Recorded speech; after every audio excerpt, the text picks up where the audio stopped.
নির্বাচন কমিশন পুনর্গঠন ও স্থানীয় সরকার নির্বাচনের দাবিতে নির্বাচন কমিশন ভবনের সামনে বিক্ষোভ সমাবেশ করছেন জাতীয় নাগরিক পার্টি। এ নিয়ে আরো জানাতে সরাসরি যোগ দিচ্ছেন আমাদের সহকর্মী শিউলি রায়। শিউলি, কি বলছেন আন্দোলনকারীরা, আমাদেরকে বিস্তারিত জানাবেন।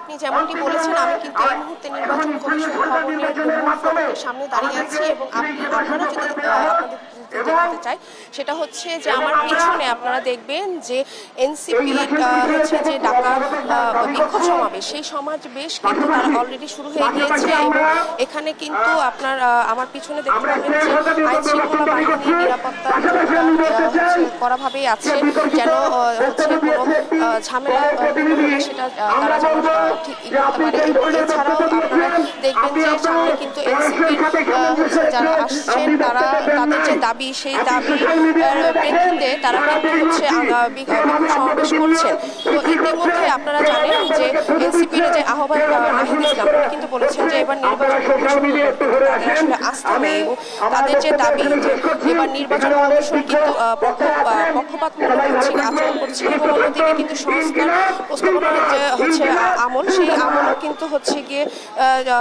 নেয়নি, সংস্কার প্রস্তাবনার যেসব জিনিস সেগুলোর আমলে নেয়নি। এছাড়াও কিন্তু আপনারা জানেন যে গেল বছরে নভেম্বরের 21 তারিখ হচ্ছে যে আইন মেনে নির্বাচন কমিশন গঠন করা হয়, সেই গঠন প্রক্রিয়াতেও কিন্তু তারা হচ্ছে প্রশ্ন তুলেছে এবং সেই প্রেক্ষিতে গঠন প্রক্রিয়া ত্রুটিপূর্ণ রয়েছে। এছাড়াও হচ্ছে গিয়ে স্থানীয় সরকার নির্বাচনের দাবি কিন্তু জানিয়ে কিন্তু আজকে এই বিক্ষোভ সমাবেশ। তো এই বিক্ষোভ সমাবেশে হচ্ছে অলরেডি হচ্ছে এনসিপির যে অন্য আহ্বায়ক উনি হচ্ছে সানোয়ার তুষার, উনি কিন্তু উপস্থিত আছেন এই মুহূর্তে এই বিক্ষোভ সমাবেশে। তো এছাড়াও আপনারা দেখবেন যে তাদের যে দাবি দেওয়া, সেই দাবি দেওয়াগুলো হচ্ছে গিয়ে যেন পূরণ করা হয়, সেই দাবি দেওয়া পূরণের লক্ষ্যে কিন্তু তাদের আজকে সকাল বেলা 12টা থেকে কিন্তু আজকে এই নির্বাচন কমিশন ভবনের সামনে তারা এই বিক্ষোভ সমাবেশ করছেন।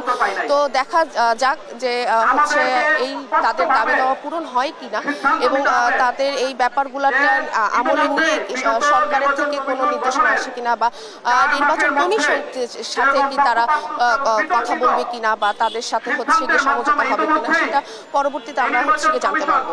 আপাতত এই ছিল আমার কাছে রাজধানীর আগারগাঁও থেকে সর্বশেষ তথ্য। শিউলি, আপনাকে ধন্যবাদ।